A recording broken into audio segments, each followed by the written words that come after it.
शुभम और तुषार ऐसे दो दोस्त थे। ये बात है ईयर 2000 की। वो दोनों अपने फ्रेंड के साथ कॉलेज कैंटीन में बैठे होते।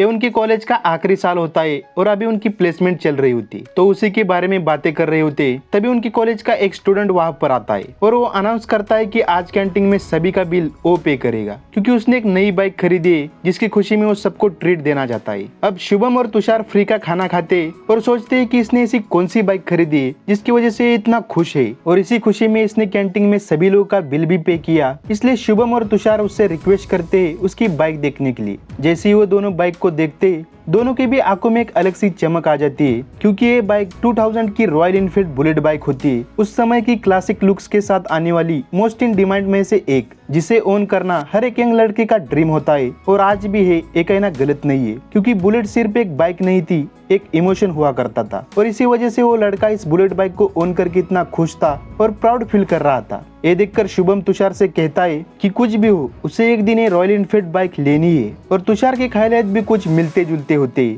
वो भी कहता है कि उसे भी ये बुलेट बाइक काफी पसंद है और वो भी उसे खरीदने के लिए कुछ भी कर सकता है। अब जैसा कि मैंने आपसे कहा था, उन दोनों की डिग्री खत्म होने वाली होती है। उनकी ग्रेजुएशन के बाद वो दोनों एक अच्छी कंपनी में प्लेस हो जाते हैं और वहाँ से काफी अच्छा पैसा अर्न करना स्टार्ट करते हैं। उन्हें जॉब लगने के बाद करीब 6 महीने के अंदर ही वो एक बुलेट बाइक के प्राइस जितने पैसे इकट्ठा करते हैं। 2001 में एक रॉयल एनफील्ड का प्राइस अप्रोक्सीमेटली 55,000 रुपए हुआ करता था। इसके बाद वो दोनों तुरंत ही बुलेट बाइक के शोरूम में जाते और दोनों के लिए 2 रॉयल एनफील्ड बुक करते। अब दोनों बहुत ही खुश होते और वो एक खुशखबरी उनके एक बेस्ट फ्रेंड को बताते, लेकिन ये सुनने के बाद वो खुश नहीं होता है। इनफैक्ट उसे बुरा लगता है और कहता है तुम दोनों इतनी बड़ी बेवकूफी कैसे कर सकते हो। वो दोनों को समझाते हुए कहता है कि मुझे बहुत खुशी होगी तुम्हारी बाइक खरीदने पर, लेकिन एक बार ऐसा तो सोच के देखो कि ये बाइक तुम्हारे लिए कितने घाटे का सौदा है। कुछ सालों में इसकी वैल्यू आधे से भी कम हो जाएगी और ऐसे डिप्रिशिएटिंग एसेट में इन्वेस्ट करना एक बहुत बड़ी बेवकूफी है। लेकिन तुषार और शुभम दोनों को बुलेट बाइक खरीदने का भूत सवार होता है, इसलिए ये दोनों उसकी कुछ ज्यादा सुनते नहीं है।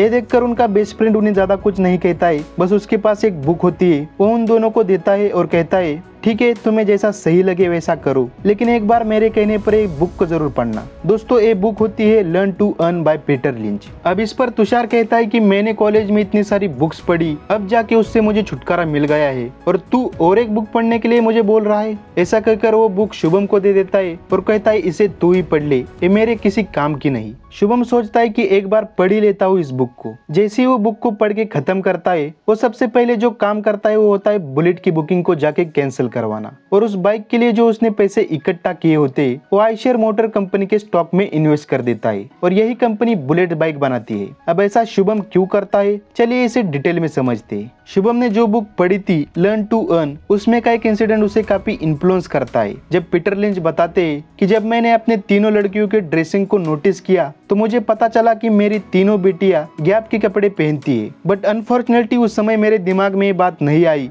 दैट मैं क्यों ना इस कंपनी को एनालाइज करके देखूं, क्योंकि अगर मैं इसे एनालाइज करता तो इसमें जरूर से इन्वेस्ट करता, क्योंकि ये कंपनी बहुत ही एग्रेसिवली अपना बिजनेस एक्सपांड कर रही थी और इसके फंडामेंटल भी काफी अच्छे थे, और इसी वजह से इसका शेयर प्राइस एक ही साल में 13 गुना बढ़ गया था। But unfortunately I lost the opportunity. लेकिन नेक्स्ट टाइम पीटर लिंच बहुत केयरफुल थे और वो जानबूझकर अपने बेटियों को शॉपिंग मॉल लेके जाते थे, ये देखने के लिए कि वे क्या खरीदना पसंद करती है। इस बार उनकी बेटियां गैप में जाने के बजाय एक और शोरूम में जाती थी, उसका नाम होता है the body shop. Body shop एक बॉडी लोशन और बॉडी क्रीम का एक ब्रांड है। पीटर लिंच नोटिस करते कि बहुत सारी लेडीज बॉडी शॉप के प्रोडक्ट्स परचेज कर रही है। उसके बाद पीटर लिंच ऑफिस जाते और उस कंपनी के एनुअल रिपोर्ट्स को पढ़ने लगते हैं, जिससे कि उन्हें पता चलता है कंपनी बहुत स्पीड से अपनी बिजनेस को एक्सपांड कर रही है और उनका बिजनेस प्रॉफिटेबल भी है। ये सब एनालाइज करने के बाद पीटर लिंच को लगता है कि इन कंपनीज के शेयर उन्हें काफी अच्छा रिटर्न देंगे, इसलिए वो इस कंपनी में इन्वेस्ट करते और उन्हें मल्टीबैगर रिटर्न भी मिलते। तो ये सब पढ़ने के बाद शुभम के दिमाग की बत्ती जल जाती है। शुभम को तो ये पहले से ही पता होता है कि रॉयल एनफील्ड बाइक की पॉपुलैरिटी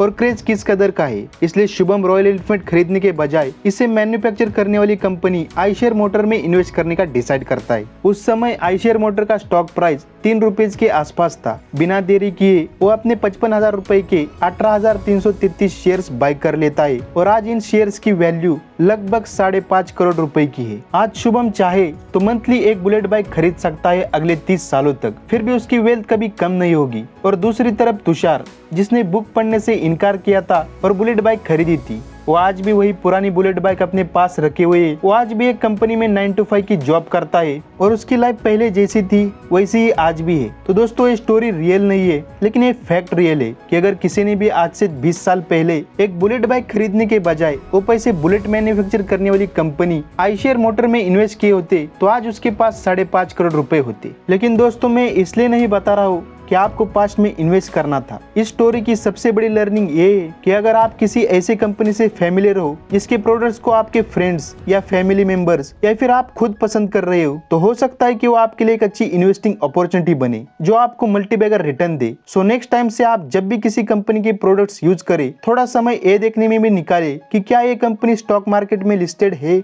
और अगर लिस्टेड है तो आप नेक्स्ट स्टेप ले सकते हैं, आप उसका डिटेल एनालिसिस करें। क्या पता ऐसा करते करते आप नेक्स्ट आईशर मोटर को फाइंड कर लो। दोस्तों ये था सक्सेसफुल इन्वेस्टिंग का पहला लेसन। लेकिन अगर आपको कई गुना के रिटर्न्स चाहिए, जैसे कि 100 गुना या 1000 गुना के, तो आपको सेकंड लेसन भी अच्छे से समझना होगा, क्योंकि इसके बिना आपको इतने रिटर्न्स मिल पाना बहुत ही मुश्किल है। अगर आप फंडामेंटल अच्छी कंपनी सिलेक्ट करते तो आपको अच्छे रिटर्न मिलेंगे, लेकिन 100 गुना 200 गुना रिटर्न के लिए आपको सेकंड लेसन समझना ही होगा। चलिए इसे भी एक एग्जांपल के साथ समझते हैं। मान लीजिए कि एक बहुत बड़ी कंपनी है जिसका बिजनेस पूरे देश में फैला हुआ है, जैसे कि एशियन पेंट। आज एशियन पेंट की कई जगह फैक्ट्रीज है, देश में सभी जगह इनके प्रोडक्ट्स खरीदे जाते हैं। तो ये कंपनी पहले से ही काफी ग्रो हो चुकी है। इस कंपनी ने इंडिया के मैक्सिमम कस्टमर तक अपना प्रोडक्ट्स पहुंचाया है। अब आप लोग ही मुझे बताओ, एशियन पेंट को 100 गुना रिटर्न देने के लिए क्या करना होगा? बिजनेस में 100 गुना की ग्रोथ दिखानी होगी, 100 गुना ज्यादा कस्टमर तक पहुंचना होगा। लेकिन जो कंपनी पहले से ही इतनी ग्रो हो चुकी है, तो 100 गुना कैसे ग्रो हो पाएगी? या तो उसे नए प्रोडक्ट्स लॉन्च करने पड़ेंगे या किसी दूसरे बिजनेस को एक्वायर करना पड़ेगा। अदरवाइज कंपनी अपने एग्जिस्टिंग बिजनेस के साथ, जिसने कि ऑलरेडी पूरा मार्केट कैप्चर कर रखा है, उसके साथ कंपनी बहुत स्लो स्पीड से ग्रो करेगी। कंपनी की मल्टीबैगर रिटर्न देने की स्पीड बहुत ही कम हो जाएगी। तो दोस्तों इसलिए सेकंड लेसन है, invest in small cap companies instead of big giants, क्योंकि एक स्मॉल कंपनी के 50 गुना या 100 गुना होने के चांसेस ज्यादा होते कंपेयर टू बिग कंपनीज। लेकिन ये बात मत भूलना कि स्मॉल कंपनीज में ही सबसे ज्यादा रिस्क होता है, और इसी रिस्क को कम करने के लिए नेक्स्ट लेसन है, know what you own. Most of the investor stock market में अपना लॉस करवाते क्योंकि वो स्टॉक मार्केट को एक सट्टे की तरह प्ले करते। उन्होंने पोर्टफोलियो तो बनाया होता है, लेकिन किसी के कहने पर या कहीं इंस्टाग्राम या टेलीग्राम पे टिप्स से, जिसके बारे में उन्हें कुछ भी नहीं पता होता है। कंपनी करती क्या है, उनका बिजनेस क्या है, उनके प्रोडक्ट्स क्या है, इसके बारे में उन्हें कुछ भी पता नहीं होता है। बस किसी ने कह दिया ये शेयर ऊपर जाने वाला है तो उन्होंने बाय कर लिया, और इसी वजह से उन्हें लॉस होता है। दोस्तों जब भी किसी कंपनी में इन्वेस्ट करना हो तो सबसे पहले उनका बिजनेस चेक करो, उनके प्रोडक्ट्स क्या है। बहुत से लोग ये सोचते हैं कि उन्हें मल्टीबैगर रिटर्न्स के लिए किसी कॉम्प्लिकेटेड कंपनी में इन्वेस्ट करना पड़ेगा, जैसे कि artificial intelligence, IoT etcetera etcetera. लेकिन दोस्तों आप जितना सिंपल रखोगे अपनी इन्वेस्टिंग को, आप उतना ही ज्यादा प्रॉफिटेबल रहोगे। आप कपड़े बनाने वाली कंपनी, चप्पल बनाने वाली कंपनी, हेयर ऑयल बनाने वाली, शैम्पू, सोप, ऐसी कंपनीज में इन्वेस्ट कर सकते हैं, और यही सिंपल बिजनेस आपको कई ज्यादा रिटर्न दे सकते हैं। तो दोस्तों आज की वीडियो में हमने 3 इंपॉर्टेंट लेसन देखे। फर्स्ट, ऐसी कंपनीज देखो जिसके प्रोडक्ट्स लोग पसंद कर रहे हैं, प्रोडक्ट्स की डिमांड मार्केट में हो। Second, try to find when it's a small company, क्योंकि जो कंपनी ऑलरेडी ग्रो हो चुकी है और वो कितना ग्रो हो पाएगी। थर्ड लेसन हमने देखा, हमने जो कंपनी सिलेक्ट की है उनका बिजनेस मॉडल बहुत ही सिंपल हो, जो कोई भी इजीली समझ सकता है। दोस्तों ये सब आप तभी कर पाओगे जब आपके पास इसकी नॉलेज हो, क्योंकि विदाउट नॉलेज के मल्टीबैगर स्टॉक्स ढूंढना इम्पॉसिबल है। इसलिए स्टॉक मार्केट के बादशाह वॉरेन बफेट डेली 5 से 6 घंटे रीड करके अपने नॉलेज को बढ़ाते हैं, इसलिए वो top richest person in the world की लिस्ट में आते हैं। आप भी अपनी नॉलेज को इंक्रीज करने के लिए बुक्स पढ़ सकते हो, पॉडकास्ट सुन सकते हो, या ऐसी नॉलेजेबल वीडियो देख सकते हो।